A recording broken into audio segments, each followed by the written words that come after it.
if you guys have other questions that are on your mind about anything to do with bar prep that we can talk about. I do. All right, bring it.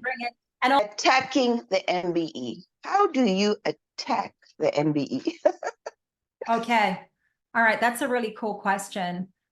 Let me just look and see if I can find an MBE question. So the question is, how do I attack MBE questions? And so let me just show you this. Where to, let's do con law, for instance. And the easiest way for me to explain how to do this is to show you how to tackle it. And this is going to look a little bit bizarre, but stay with me. There's an MBE question on the screen. And it looks a little bit weird because I have covered up the fact pattern. And so I greatly believe that the fact pattern sometimes gets in your way. All right. So you always want to read the call of the question. And then for me, I'm coming down and I'm reading the answers. I can learn a lot from the answers. I can also figure out the law and I can eliminate answer explanations just by reading the answer choices. All right. And then the fact pattern often contains a little bit of noise. If I go to the fact pattern, I'm going to start issue spotting. And I may end up over issue spotting. I may end up picking an answer that has nothing to do with the law. The law is hanging out down below in the ABC D answer choices. So I cover up the fact pattern, and this is what I want you to do when you're working MBEs. So should the court uphold the law's constitutionality? In my head, I'm saying this is con law related. All right, upholding the law's constitutionality. Con law pops up in two places. It pops up in con law, and then it pops up in crim pro. This one's not talking about keeping evidence out because the defendant's constitutional rights have been violated. So I know this is traditional con law. All right, so for me, this is con law. I can't tell where within con law I am yet, but sometimes I can tell where I am based on the call of the question. So I'm doing that quick check. I just know it's con law. The other thing, the yes and the no's, right? So the yes, the no's, these are just confusing. So I tend to tell my folks, eliminate that yes because and that no because stuff. Just ignore it as you're working. This is how we're going to break it down. And then we're going to concentrate on the information that comes after the because. Is this a true statement of the law? Is it a false statement of the law? Does this information have absolutely nothing to do with answering a question like this? All right. If it is a false statement of the law, it doesn't have anything to do with the constitutionality of a law, I'm going to eliminate it immediately. All right. Doesn't always work, but if it works, then I'm golden. I can eliminate some answers before I go up top. So then we start reading. And this one says, even though the sidewalk at issue is not a public forum, the prohibition against the display of signs is more restrictive than needed to serve a legitimate government interest. So this one, this answer tells me, you know what? We are in the First Amendment. In particular, we're talking about speech in the First Amendment, okay? And with speech, I'm trying to figure out, is the kind of speech even the kind of speech that's protected, right? So we have speech that's fully protected, we've got speech that has limited protection, and we've got speech that is just not protected, all right? So I'm thinking about that.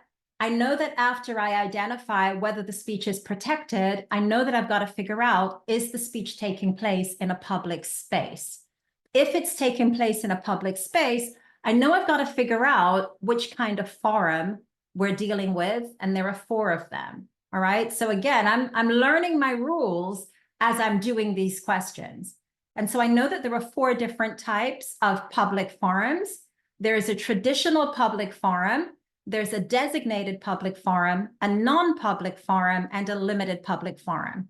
All right. So with a traditional public forum, those are places that historically have always been open for speech. And so I'm looking for things like sidewalks, public streets, parks, courthouse steps, right? I know that those are traditional public forums. I know that speech is protected in those places, right? I know that it's protected, right? And then I've got to figure out which test to apply when it is protected, right? And so I'm looking strict scrutiny, I'm looking intermediate scrutiny. I'm trying to move really fast through this. So I'm hoping it's a little bit of a refresher too. All right, so that's already in my head as I look at a question like this. And I notice this part here says, even though a sidewalk or even though the sidewalk at issue is not a public forum and, you know, the bells go off, that's wrong. A sidewalk is a public forum, all right? The only way for this answer to be correct is somebody has dubbed a space the sidewalk, and it's not a true sidewalk as you and I know a sidewalk to be. That's the only way that this could ever be correct, because a sidewalk is a public forum. In fact, it's a traditional public forum. And in a traditional public forum, the government needs to satisfy strict scrutiny, right? And if we're looking at strict scrutiny, the government's got a problem, or the government has to prove intermediate scrutiny. And with intermediate scrutiny, basically content neutral, right? So the kind of speech where you're just banning speech, but you don't care about what's being said. So content neutral, you're just banning speech. Those regulations might fly, right?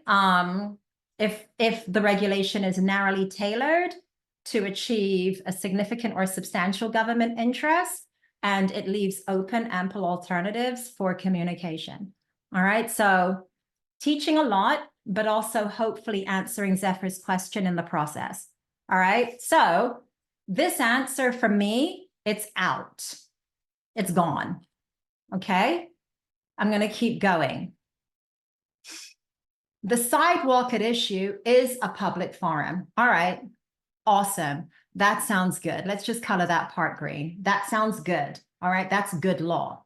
And the prohibition against the display of signs is not narrowly tailored to serve a substantial government interest, okay?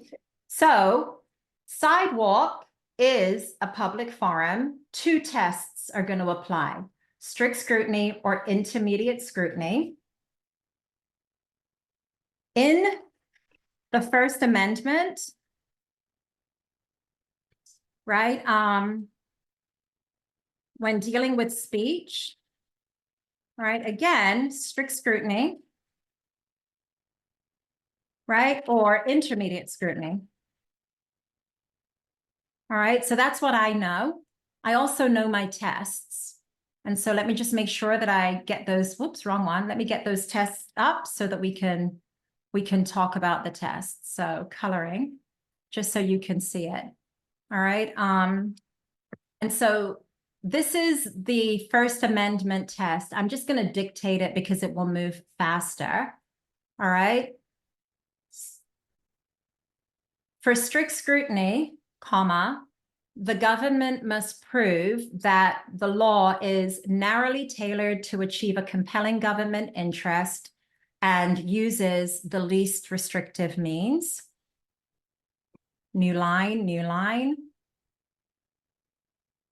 For intermediate scrutiny, the government must prove that the law is narrowly tailored to achieve a significant or substantial government interest and that it leaves open ample alternatives for communication.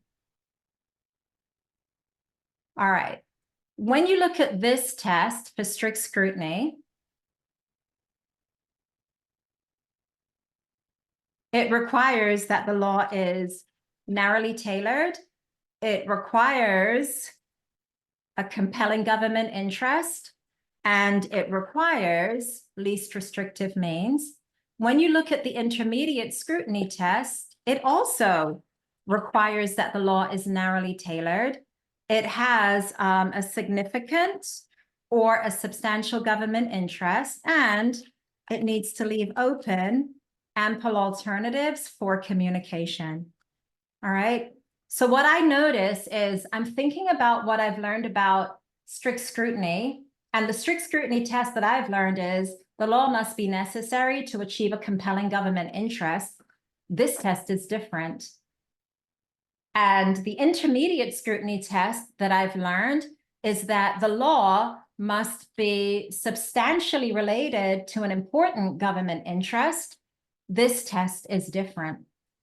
This is the First Amendment. This test is going to go all across the First Amendment. This is the First Amendment strict scrutiny test. It only shows up in the First Amendment. This one, whoops, come back. All right, only shows up in the First Amendment. And this test only shows up in speech. This is the speech intermediate scrutiny test. It only shows up in speech. All right. So coming back to our answer choices, this part is good. And then I read the second part because the whole answer needs to be correct, right? The whole choice, everything in the choice needs to be correct for it to be the correct choice, right? So it says the prohibition, right? The prohibition against the display of signs is not narrowly tailored to serve a substantial government interest. That sounds good. All right, that part down there, it sounds good. For this to be the correct test, I need to find speech on a sidewalk, right? Or I'm going to write in a traditional public forum. All right. And